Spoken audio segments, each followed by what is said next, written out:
It's math, it must be maths by MA. Welcome again to the world of maths by MA. तो आपके सामने एक बहुत प्यारा सा highly conceptual and highly language driven एक क्वेश्चन है टाइम एंड वर्क का, एंड आपको मस्ट सॉल्व करना चाहिए if you love to solve these type of questions and आप टारगेट कर रहे हो if you are targeting IIM ABC और top examination like SBI PO even, आपको ये सॉल्व करना चाहिए। इसमें है क्या, ये लैंग्वेज ड्रिवन है। मैं चाहता हूँ कि आप वीडियो को करो पॉज और इस क्वेश्चन को करो आप सॉल्व। आई होप आपने वीडियो पॉज की होगी, इस क्वेश्चन को सॉल्व कर लिया होगा। आइए इस क्वेश्चन के लैंग्वेज को देखते हैं। इस क्वेश्चन में जो सबसे इंपॉर्टेंट लैंग्वेज है, then among the option which could be the value of n। जब भी क्वेश्चन होता है among the option which could be a value और which could not be a value, it means n के multiple values आएंगे। First क्या होगा, n का मल्टीपल वैल्यूज होगा, ये मुझको पता है। और दूसरा n का क्या होगा, n का रेंज होगा। चाहे दोनों में से कुछ हो सकता है, चाहे तो इस रेंज में काम करेगा, मल्टीपल वैल्यूज होंगे, उसमें से हमें पिक करना है कि आखिर कौन सा सेटिस्फाई कर सकता है, कौन सा सेटिस्फाई नहीं कर सकता है। तो रही बात अब इस क्वेश्चन को सॉल्व कैसे करते हैं, तो मैथ्स में बहुत सिंपल सा है। जो भी लैंग्वेज दिया रहे आप उसको लिख लीजिए, क्वेश्चन सॉल्व हो जाएगा। जैसे आपको पता है कि 500 बेस्ट क्वेश्चन आने वाले हैं इसी एजुकेशन चैनल पे, यूट्यूब चैनल पे। तो अगर आपने सब्सक्राइब नहीं किया तो सब्सक्राइब कर लीजिए और इस टेलीग्राम चैनल को ज्वाइन कर लीजिए और फेसबुक ग्रुप को भी ज्वाइन कर लीजिए, जिसकी लिंक डिस्क्रिप्शन में दिया है। बहुत अच्छे क्वेश्चंस डिस्कस होंगे, बहुत सारे अच्छे कॉन्सेप्ट डिस्कस होंगे और आपके लिए एंट्री पास होगी क्या, ड्रीम टीम की। ड्रीम टीम जो सबसे मैक्सिमम रिजल्ट देता है, और we are planning to come with a practice batch. CAT का कुछ ऐसा प्रैक्टिस बैच लाया है जिसमें आप प्रैक्टिस करके ही सारे कॉन्सेप्ट को सीख जाओ और अपना बेस्ट दे पाओ। तो चलिए हम लोग क्वेश्चन को करते हैं सॉल्व। सो ये क्वेश्चन आपके स्क्रीन पर रहा, आप क्वेश्चन को पढ़ते क्या है, ABCD can do work in n days। Okay, 4 लोग ABCD किसी काम को n days में करते हैं। However they work 2, अच्छा 2 लोग जब काम करते हैं इन a day, एक दिन में अगर 2 लोग काम करते हैं, इट इज फाउंड दैट, ऐसा पता चलता है वर्क कंप्लीटेड, वर्क कंप्लीट हो जाता है। What do you mean by the work completed? अगर आप LCM मेथड से बनाते हो तो वर्क इज द LCM, अगर आप LCM से, बट LCM पे हमें डेटा पता होना चाहिए कौन इंडिविजुअल कितना काम करता है, नहीं तो हम इक्वेशन मेथड बनाना स्टार्ट करते हैं 1/a + 1/b + something is equal to work completed. The meaning of work completed is 1, आपको ये पता होना चाहिए। तो जो पहला कॉन्सेप्ट मैं आपको बताता हूं, the meaning of work completed is 1। अगर आप फ्रैक्शन बनाते हो 1/a + something something, they work for the n days and work complete होता है, आपको ये पता है। सो मैं दूसरा कॉन्सेप्ट बताता हूं, इस क्वेश्चन को आगे पढ़ते हैं। When the a and b, जब किसी दिन A एंड B 5 डेज तक वर्क करते हैं, B and C work for the 9 days and the C and D work for the 4 days, work would be completed. ऐसा भी है। और ये भी पॉसिबल है कि when the A and B work for the 7 days, B and C work for the 6 days and C and D work for the 5 days, work complete होगा। Because क्या लिखा है, रेस्पेक्टिवली लिखा हुआ है। देन क्वेश्चन पूछा गया, बॉस ये बताओ कि n का वैल्यू कौन सा नहीं हो सकता है। तो पहले मैं आपको 2-3 बातें बताता हूं। हम LCM मेथड में तो नहीं जाना चाहेंगे क्योंकि डेटा ही नहीं दिया है कि how much time A takes, how much time B takes, individual data नहीं दिया है, तो आप LCM नहीं जाओगे। आप इक्वेशन में जाओगे। इक्वेशन में क्या होता है, reverse of the time if they work for the end days, work complete होता है। अब मैं आपको एक कॉन्सेप्ट बताता हूं। अगर मान लो आपका ये इक्वेशन लिखा हुआ है, इसका क्या मतलब है, दिस इज इक्वेशन नंबर, मान लेते हैं A है। अगर ये इक्वेशन लिखा हुआ है, से द, मैं इसको A ही बना दूं तो आपको ज़्यादा इजी लगेगा, A + 3/b = 1, और से दिस इक्वेशन इज B। अगर इक्वेशन लिखा हुआ है 7a - 3b = 1, से the B in the time and work equation, तो आपको 2-3 बातें पता होनी चाहिए। The meaning of this equation is, मुझे पता है वर्क डन 1 होता है फ्रैक्शन में, so when the A work for the 7 days, work would be completed, ये मुझको पता है। नाउ यहां पे A ने 7 डेज तक वर्क किया, उसे B ने हेल्प किया है, और वर्क कंप्लीट हुआ है, तो B इज हेल्पिंग। B क्या कर रहा है, यहां पे हेल्प कर रहा है। बट हमें B इज हेल्पिंग से मतलब नहीं है A टेक्स 7 डेज, नहीं, A takes more than 7 days. क्या आपको ये बात समझ में आ रही है? बिकॉज B आके हेल्प कर रहा है। यहां A ने 7 डेज में पूरा वर्क कंप्लीट कर दिया था, यहां B ने हेल्प किया 7 डेज तक। A ने तो काम किया और थोड़ा सा काम B ने भी किया, मतलब A अगर अलोन करता तो 7 डेज से ज्यादा लगता। यहां देखो, A ने 7 डेज काम किया और काम कंप्लीट हो गया, बट कम वक्त B आके डिस्टर्ब कर रहा था उसको। अगर B नहीं होता और वो डिस्टर्बेंस नहीं होती तो A take less than 7 days. अगर आप इस 3 कॉन्सेप्ट को समझ जाओगे, जो आपको पता है, जिसको यहां पे यूज करना है, we can solve question easily. पहला क्या है, 7/a = 1 अगर दिया है तो A can take 7 days to do a work. 7/a plus अगर वैल्यू लिखी हुई है समथिंग 3/a, मतलब आपका हो क्या रहा है, आपका हो रहा है b, which one is again a doer. आपका जो डूइंग वर्क कैपेसिटी है वो क्या है, सबके सब डूअर है, कोई डिस्ट्रॉय नहीं कर रहा है, कैन डू ऐसा कुछ बोला नहीं गया है। दैट इज व्हाट, बी जो वर्क कर रहा है वो आके हेल्प करता है। So alone A would take more than 7 अगर प्लस साइन है, अगर यहाँ पे माइनस साइन है and the B is again a worker, और जो डिस्ट्रॉय करने का जो करता है यहाँ पे, तो आप लेस देन 7 लेते हो बिकॉज वहाँ पे निगेटिव है, वो आके कुछ काम बर्बाद कर रहा है। हमें इतना पता चल गया। तो चलिए हम लोग अपने क्वेश्चन को इससे फ्रेम करते हैं और क्वेश्चन को सॉल्व करते हैं। तो ये क्वेश्चन सॉल्व करते हैं। लिखा हुआ क्या है, पहला इक्वेशन मैं बनाता हूं आपसे, equation number 1, A B C D, like we can say 1/a plus 1/b, say the a takes a days, b takes b days, c takes c days and the d takes d days and the work for the n days work completed। हमें boss इसी n के बारे में पता करना है। अब question को आप गौर से देखना, यहां पे क्या है, a alone, b alone, c alone, d alone नहीं है। There 1/a, 1/b, 1/c, 1/d, ये इनका एक पेयर चल रहा है। सेकेंड स्टेटमेंट में क्या बोलता है, when the a and b work for the 5 days, okay, 1/a plus 1/b, ये उनका एक डे का वर्क है because a takes a days to complete the work, तो एक दिन में 1/a करते हैं, so the respective if they work for the 5 days। उन्होंने 5 दिन तक काम किया, उसके बाद 9 days तक कौन काम किया, 9 days तक दे, what is the b and c, when the b and c work for the 1 days, मैं इसको 9 से मल्टीप्लाई कर दूं, plus then we have 4 days, 4 days तक कौन काम कर रहा है, c and d, और वर्क इज कंप्लीटेड। देखो वर्क कंप्लीट हमेशा 1 होता है, मैंने क्या किया, 1 डे का वर्क प्लस 1 डे का work of B, that is the 1 day work of A and B together, they work for the 5 days, same for the B and C, work for the 9 days, same for the C and D, work for the 4 days, work complete हो गया। Say this equation is 2, equation number 2। Equation number 3, when A and be the same pair work for the 7 days, when the same pair B plus C work for how many days, 6 days, but and the same pair C and D, if they work for how many days, 5 days, work is completed। ये मुझको पता है। अब हमें करना क्या है boss, इस इक्वेशन में तो हमें पता करना है कि n क्या है। we need to take equation these two, हमें ये दोनों इक्वेशन चाहिए।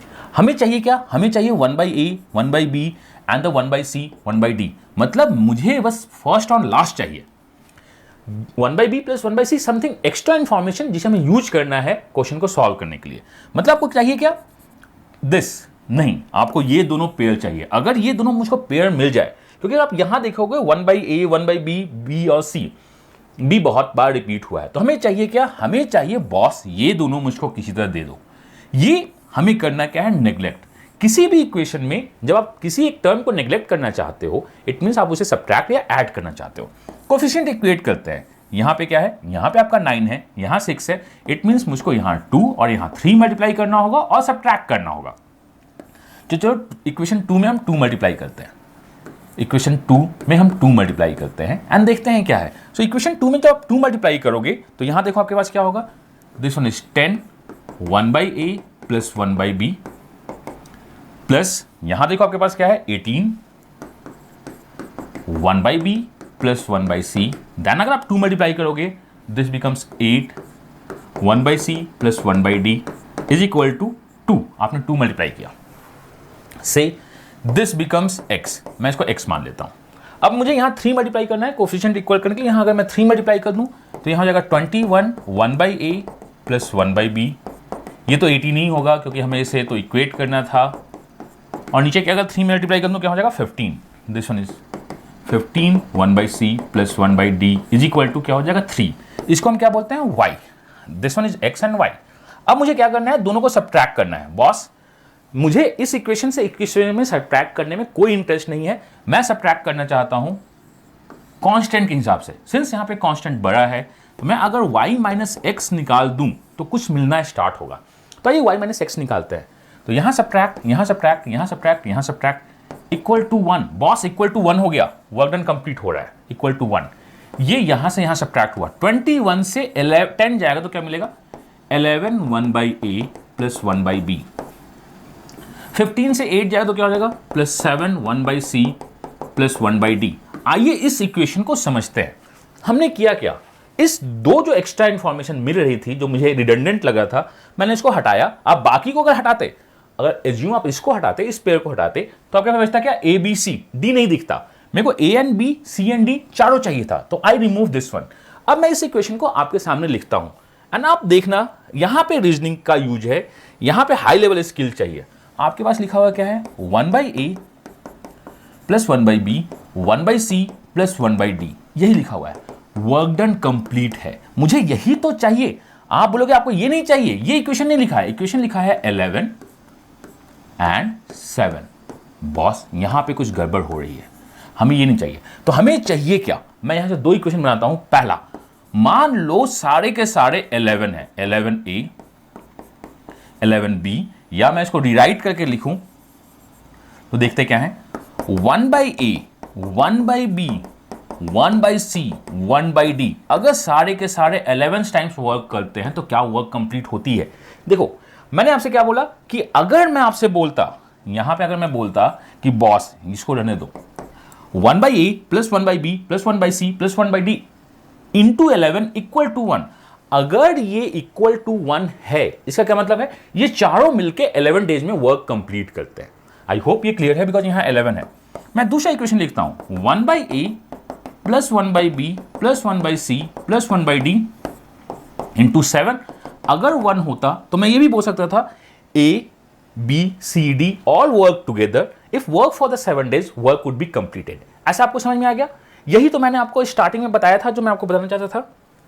ओके मैं जो इस सीट में आपसे बता रहा था कि अगर n इक्वल टू 1 होता तो n डेज में वर्क कंप्लीट होता है। ठीक है, अब मैं आपको बताता हूं कि कुछ एक्स्ट्रा बातें क्या लिखी हुई है आपकी।